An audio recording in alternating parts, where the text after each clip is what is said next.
You know, any horse that had been champion 2-year-old, 3-year-old and 4-year-old is the highest rated horse ever with an official rating of 140.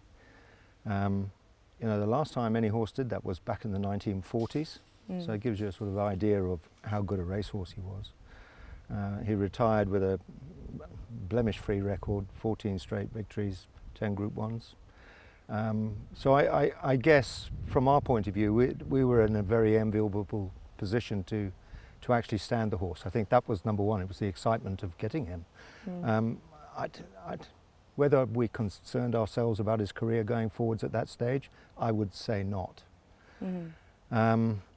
But you know, everything that Frankel has done has been amazing, and he just continues to amaze us, and I think that will always be the case. Yeah.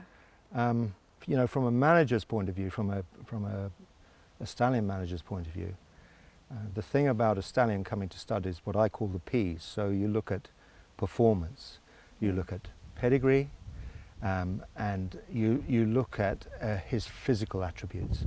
And when he arrived here, he just had everything that made him a horse that could be successful. But then in the back of your mind, only 1 in 10 stallions actually make that grade. Did you feel that there was always slight cynicism when it came to Frankel, that he could never really match his greatness on track, and how was he going to do that, and how for you at Juddmonte were you able to sort of be able to sell that dream, the hope that he could be? There's always going to be an element of tall poppy syndrome. We're very good at that in the UK. Yeah. It doesn't matter whether it's our sportsmen, it doesn't matter whether it's our horses. To answer your question about his own rating, I mean, do we ever expect anything to be rated as highly as him? I'm sure that in time there will be a great horse who's rated. We have to believe that. Whether it's one of his sons or daughters, that remains to be seen. But you don't have to be rated 140 to win a classic. And as we've seen this year with his 2 classic winners already, it may well be that they'll be rated in the 130s, and hopefully they will be. But you win a classic from anywhere from 123 upwards. So as long as he can get stock of that level, he will always be successful. Everything comes in waves and cycles with stallions. So if you're a horse that comes and hits the commercial market, so basically go back to the P's, it then becomes progeny and performance from the progeny. So the progeny have to go to the sales.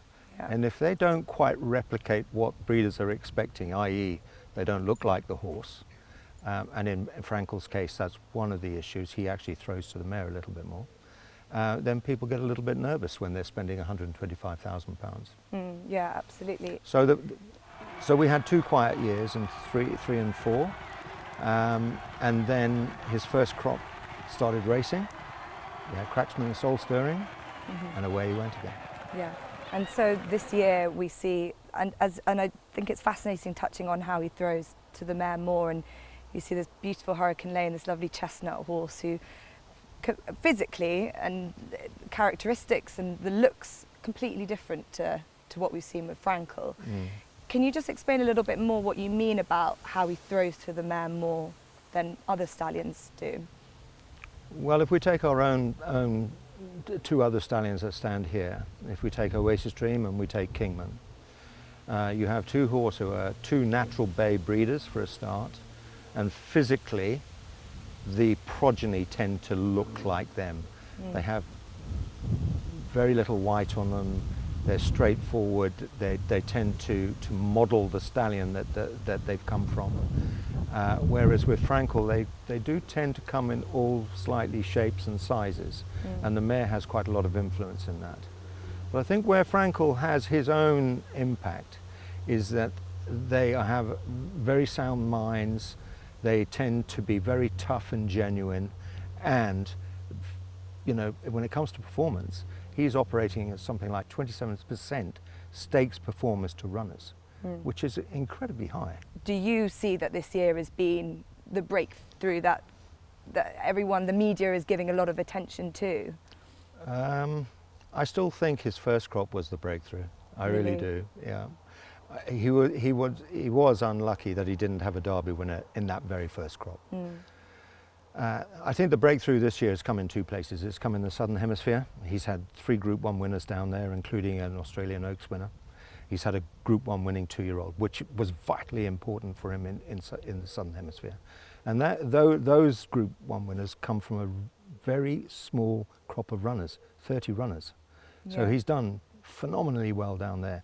And it's, you know, conversely, that has bounced back onto us this side, and we've had the Group 1 winners this year, we've had the 2 Derby winners, we've had Snow Lantern as well. So, you know, it is very exciting times for him. For me, it's learning about training different horses. We all know that Frankel was very exuberant. We saw that in the Guineas. And the great thing is that trainer in Sir Henry Cecil learned how to manage that. You know, it could have gone dreadfully wrong, but it didn't. He managed him, found a way of dealing with the horse. And I think that that's probably true now with trainers, and the fact that a lot of the Frankels like to be front runners, a lot of the Frankels like to be strong on the pace.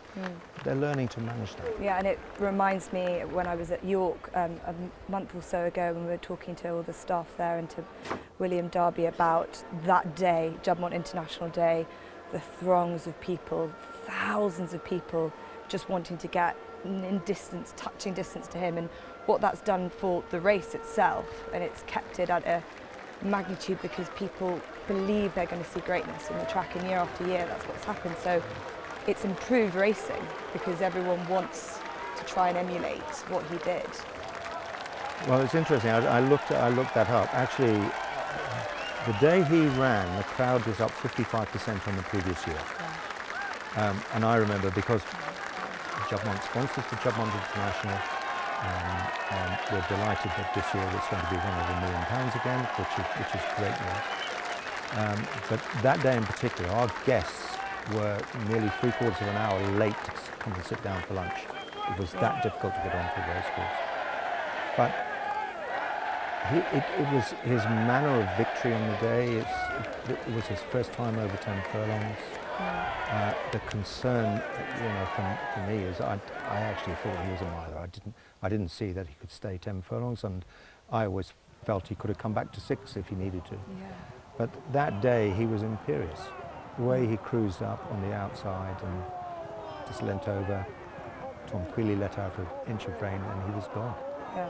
It was extraordinary. It's a memory that I'd imagine you're very proud of, and to see his progeny produce that same sort of explosiveness, and that's what's been so exciting about Adayar and how he won the King George, how he won the Derby. It's that finishing kick that he is producing, in a similar way to how perhaps Aidan O'Brien describes Galileo, you know, that they go through the wall for you.